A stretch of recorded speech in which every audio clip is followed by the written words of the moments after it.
At its core, poverty is not having enough. The heart of the debate on what poverty means is enough of what. While some approaches, like the American Official and Supplementary Poverty Measures, answers this question with income, we argue that a holistic understanding of poverty answers with choice. We take into account not just income, but real freedom and the capability to achieve a good life. If people are incapable of doing and being the things that allow them a minimally decent life, regardless of income, they are by this definition experiencing poverty. As we've already said, traditional poverty measures look at income, either absolutely with a hard numeric threshold or relative based on comparisons to people who live in your same country. In the United States, the official poverty measure, what we'll call the OPM, looks just at gross annual income before taxes, including cash government benefits like temporary assistance for needy families and Social Security benefits. The Supplemental Poverty Measure, also known as SPM, was introduced later to expand poverty's definition in the states. Rather than just accounting for cash benefits, the SPM also looks at the non-cash benefits that makes a difference in individuals' quality of life. Some of these benefits are SNAP, also known as Supplemental Nutrition Assistance Program, WIC, the SNAP extension for women, infants, and children, housing vouchers, free and reduced school lunch, and more. It also takes account of diverse household structures that were previously excluded by the OPM. While we attempt to break from the mindset that poverty is only about financial means, we recognize the benefit of these definitions and the good they've brought. Absolute measures like the Global Extreme Poverty Measure are an important baseline to identify and aid the people in the most dire living states. Additionally, this measure's objectivity and stability make for consistent measurement that can be compared across time and region.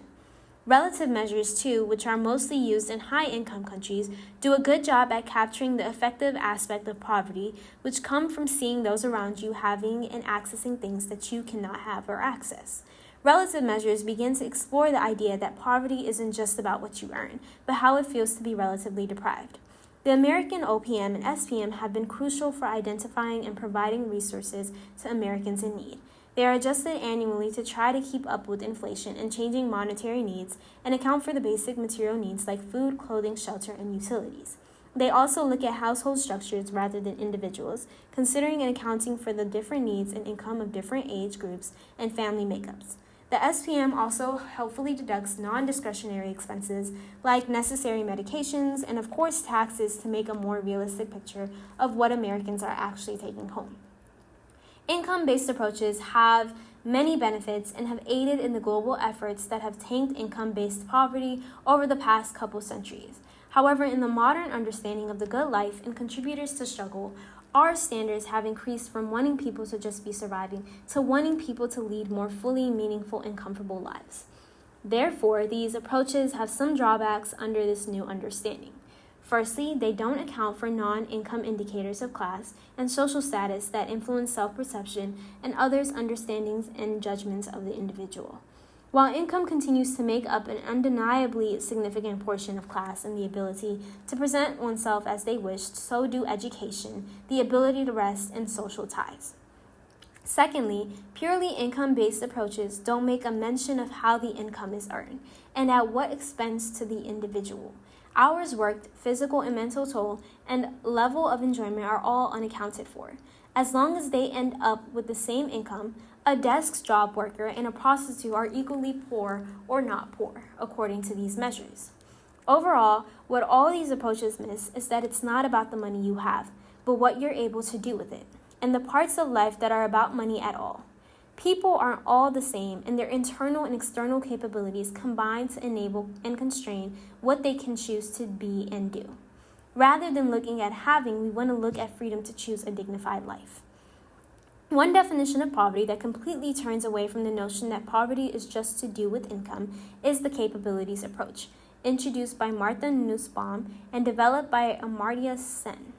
The capabilities approach focuses, as the name implies, on capabilities, which are the opportunities an individual has to achieve the things they want to do and be.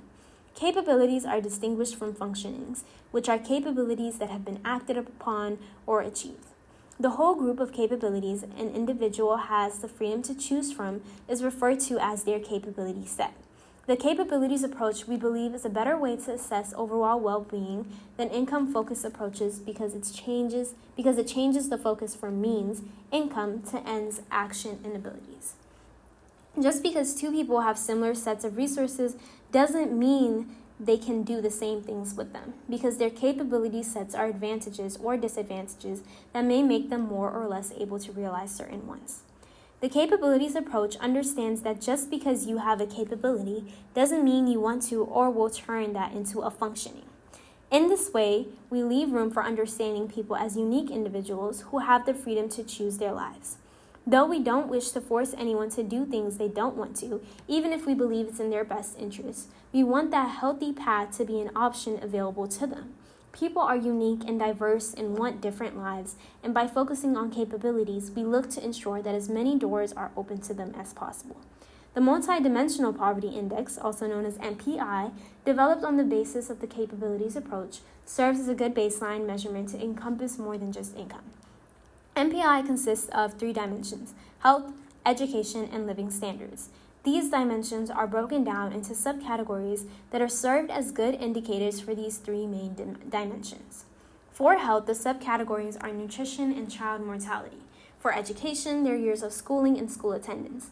For living standards, it's cooking fuel, sanitation, drinking water, electricity, housing, and assets like a bike or radio. While the MPI does well to move away from income and toward what income may enable you to do, it conflates capability and functionality, which disguises the point that not all capabilities are acted upon, and foregone opportunities are sometimes just the preference of the individual. For example, an individual may choose to not go to college, although he or she has the means to do so. According to the capabilities approach, the non-college attendee isn't any less deprived than the person who went to college, because it was not an inability but choice that made the difference. What matters to us is not whether something has been done, but whether it could reasonably have been done. With this distinction, we leave room for individual freedom of choice. Our definition of poverty is one of capability. To be leading a life without poverty, a person needs to have the opportunity to fulfill their health, education, living standard, and freedom needs. To measure this, we edit and expand upon the measurement system of the MPI to shift measures from the accomplishment of different goals to assess to achieving the goals. We also add further indicators to shift out standards higher from simple survival to a life enriched with freedom and enjoyment. Lastly, we add a 4th dimension, freedom, that looks at the macro level, particularly government influences, on individuals' quality of life and choice. Our health dimension includes the following indicators: nutrition, child mortality, access to preventative health care, access to emergency health care, and access to assisted living for the elderly and disabled. The education dimension includes ratio of years of schooling to desired years of schooling, ratio of attendance rate to desired attendance rate, ability to attend school of choice, access to pre-kindergarten, and access to childcare in the absence of the primary caretaker.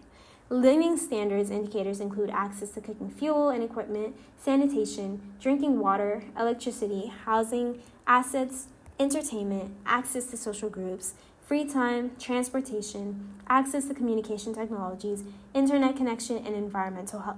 Finally, the freedom dimension includes the following indicators: the freedom of speech and thought, affiliation and expression, the right to protest and criticize the government, vote, run for office, and the existence of free and fair elections. This measurement system doesn't bucket people into poor or not poor. Rather, it creates a range of poverty, and each infringement upon the preceding indicators is a sign of increasing deprivation. Some may argue that our definition of poverty isn't poverty. If someone is making 6 figures but doesn't have free time, how can we possibly consider them somewhat poor? To this, we have 2 responses. Firstly, this person may have the capability to switch jobs and or reduce their hours while still making enough money to cover their basic needs. Therefore, their lack of free time is a choice, and thus the capability exists, although the execution of that capability is not occurring. Secondly, we reiterate that the definition we use isn't about income, and so they still could technically be poor in that sense, even with high income. Income does very often correlate with the freedom to make choices, and it does often enable capabilities, but not in every case. Another critique of this approach is its implied call for a lot of government spending against violated capabilities, for which many people are likely unwilling to pay. Like political writer Robert Rector might think, it makes little sense to ensure people are getting enough entertainment when others lack housing and nutrition. We agree that certain deprivations are more corrosive to overall well-being than others. It makes good sense to target those issues, like political oppression and homelessness, with more resources. However, this approach still finds the other deprivations to be problems, even if they are not of the most immediate urgency. Unlike Rector's argument, it recognizes that people can experience poverty even though they have certain resources. Although income is often necessary to lead the life of one's choosing, it is not sufficient. To understand poverty, we need to identify that factors, both internal and external to the person, that limit their capabilities and act so that they are no longer barriers.